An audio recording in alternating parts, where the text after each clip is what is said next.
Hi. Daily இந்த குட்டி பசங்களுக்கு லஞ்ச் பேக் பண்ணுறதே ஒரு பெரிய வேலையாக இருக்குது. இந்த கேரட் சாதம் பீட்ரூட் சாதம் செஞ்சாவே என் பையன் ஒரே அமக்கலம் பண்ணுவான். ஏன் இதை செஞ்சேன்ட்டு. இன்றைக்கி வேறு நான் புதினா சாதம் செஞ்சுருந்தேன்னா என்ன சொல்ல போகிறானோன்னு சொல்லிட்டு பயத்தோடவே இருந்தேன்.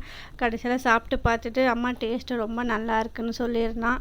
ஏன்னாக்கா இன்றைக்கி நான் குக்கரில் பிரியாணி இலையெல்லாம் போட்டு நான் செஞ்சுருந்தனால டேஸ்ட்டு கொஞ்சம் நல்லாவே வந்துச்சு.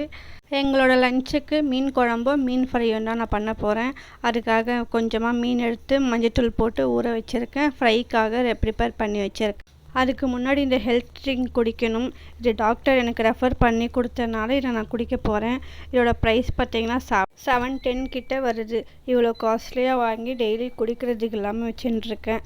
ஏன்னா இதோட ஃப்ளேவர் அப்படி இருக்கும். சுகர் போடாமல் குடிக்கிறதுனால எனக்கு இது சுத்தமாக குடிக்க பிடிக்காது. இருந்தாலும் ஹெல்த்துக்காக குடிக்கணுமேனு இப்போ நான் குடிக்க போகிறேன். மீனால ஒரு பக்கம் குழம்பு கொதிச்சிட்ருக்கு.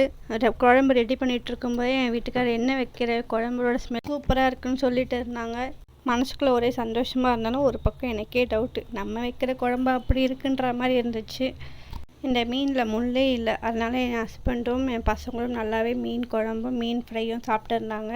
எனக்கும் ரொம்ப ஹாப்பியாக இருந்துச்சு.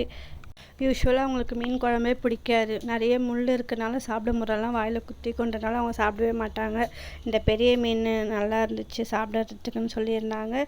இந்த வீடியோ பிடிச்சிருந்தா லைக் பண்ணி சப்ஸ்கிரைப் பண்ணிக்கோங்க. பாய்.